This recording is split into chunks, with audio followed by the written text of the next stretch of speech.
Բարև ձեզ, Հայ ազգային կոնգրեսի հարգարժան պատվիրակներ, կուսակցությունների ներկայացուցիչներ, հյուրեր և զանգվածային լրատվության միջոցների ներկայացուցիչներ։ Նախ ուզում եմ շնորհակալություն հայտնել Հայ ազգային կոնգրեսի հրավերի համար այս կարևոր միջոցառմանը։ Ես կարծում եմ այն շատ կարևոր է նաև Հայաստանի ներքաղաքական կյանքի համար, ոչ միայն Հայ ազգային կոնգրեսի որպես առանձին վերցրած կուսակցության։ Ես մի փոքր փորձեմ պատմական էքսկուրս անել մեր եւ Հայ ազգային կոնգրեսի համագործակցության վերաբերյալ։ 2007-2008 թվականներին, երբ որ Հայաստանի Հանրապետությունում համաժողովրդական շարժում էր սկսվել, ես որպես իրավապաշտպան իմ գործընկերների հետ պաշտպանում էինք մարդկանց իրավունքները բանտերում, քրեակատարական տարբեր հիմնարկներում, ձերբակալված անձանց պահելու վայրերում եւ բազմաթիվ գործերով նաեւ ներգրաված էի որպես փաստաբան մինչեւ մարդու իրավունքների եվրոպական դատարան։ Նաեւ գործեր ունենք, որ եվրոպական դատարանում հաղթել ենք։ 2012 թվականին Վանաձորից ընտրվեցի որպես անկախ падգամավոր եւ Հայ ազգային կոնգրեսը մտավ խորհրդարան ազգային ժողովի 5-րդ գումարման որպես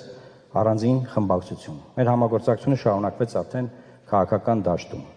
2015 թվականին հիմնադրվեց Լուսավոր Հայաստան կուսակցությունը, որը Հայաստանի Հանրապետությունում երկրորդ ուժն է, որը հանդիսանում է եվրոպական ALDE կառույցի կուսակցության, համաեվրոպական կուսակցության անդամ։ Այսինքն մեկը Հայ ազգային կոնգրեսն է, մյուսը Լուսավոր Հայաստան կուսակցությունը, որ մենք կիսում ենք ազատական եվրոպական դաշինքի արժեքները, իսկ այդ դաշինքը Եվրոպական միությունում, Եվրոպական պարլամենտում երրորդ ուժն է։ Մենք միասին պայքարել ենք Հայաստանի Հանրապետության շահերի պաշտպանությունը, պատշաճ ներկայացնելով տարբեր միջազգային հարթակներում, որը մեզ ընձեռում է ALDE կուսակցությունը, եվրոպական տարբեր բազմաթիվ հարթակներում։ Եվ շարունակում ենք այս համագործակցությունը։ Այսօր մենք ունենք մի իրավիճակ, որը որ սովորական իրավիճակ չէ։ Եվ այս իրավիճակում ես կարծում եմ, որ ոչ մի առանձին վերցրած քաղաքական միավոր, որտեղ էլ որ միասին համագործակցեն, այս իրավիճակում չի կարող Հայաստանի առջև ծառացած խնդիրները դիմագրավել։ Մենք այսօր ունենք իրավիճակ, քիչ առաջ հարգարժան գործընկերը խոսեց անկախության հռչակագրի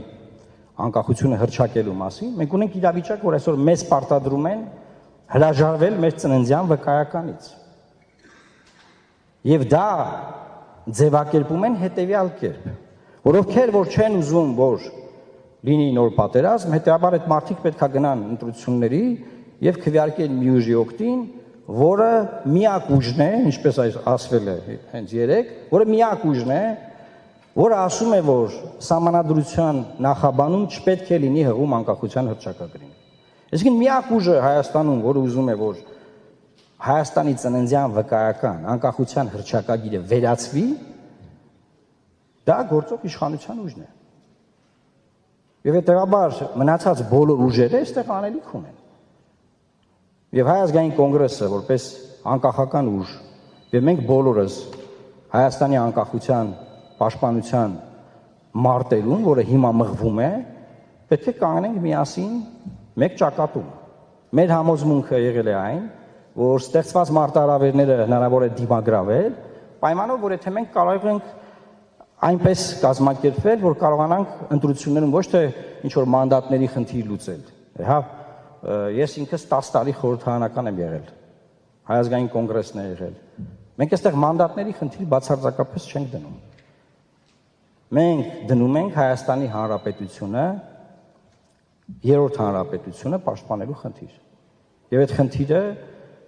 ես պնդում եմ, որ անհնար է լուծել առանձին անջատ։ Եվ հետեւաբար մենք ողջունում ենք Հայաստանի Հանրապետության առաջին նախագահ Լևոն Տեր-Պետրոսյանի վերջին ուղերձները, որոնք միտված են Հայաստանում ներքաղաքական դաշտում կոնսոլիդացիայի ապահովմանը եւ հնարավորինս ավելի խոշոր բևեռով հանդես գալու, որը կարող է ընտրություններով լուծել Հայաստանի Հանրապետության առջև ծառացած խնդիրները։ Պաշտպանել Հայաստանի Հանրապետության անկախությունը, ինքնիշխանությունը, մեր ազգային արժեքները, մեր ինքնությունը եւ սա բացարձակապես կեղծ ձևավորված խաղաղություն թե պատերազմ բաժանման մասին չէ։ Եկող process-ները ամբողջությամբ լինելու են այս բանավեճի շուրջ, բանավեճը բացված է, դաշտը բաժանված է, քիչ առաջ խոսվեց, որ բաժանումներ են եղել վերջին շրջանում, հա, նախկիններ, ներկաներ,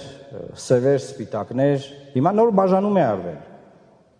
Ասվում է, մեկ ուժ ուզում է խաղաղություն, մնացած բոլորը պատերազմ։ Երեք այդ բաժանումը արվել է, շատ թարմ է այն։ Եվ առաջիկա ընթացող process-ները սրա մասին են լինելու։ Այն մասին չի, որ Հայաստանը գնում է արևմուտք, Հայաստանը դառնում է ավելի եվրոպական, այն մասին չի, որ ինչ-որ մարդիկ իբր թե Հայաստանի անկախությունն են պաշտպանում։ Ոչ, Հայաստանի անկախությունը հենց պետք է մենք պաշտպանենք, որովհետև մեզ է վիճակված։ Եվ այդ վիճակը գծված է։ Սրա մասին է այս քննարկումը։ Եվ ես ուզում եմ այսքանով ամփոփել,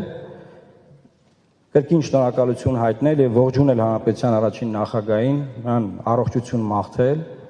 եւ Հայ ազգային կոնգրեսի պատվիրակներին մաղթել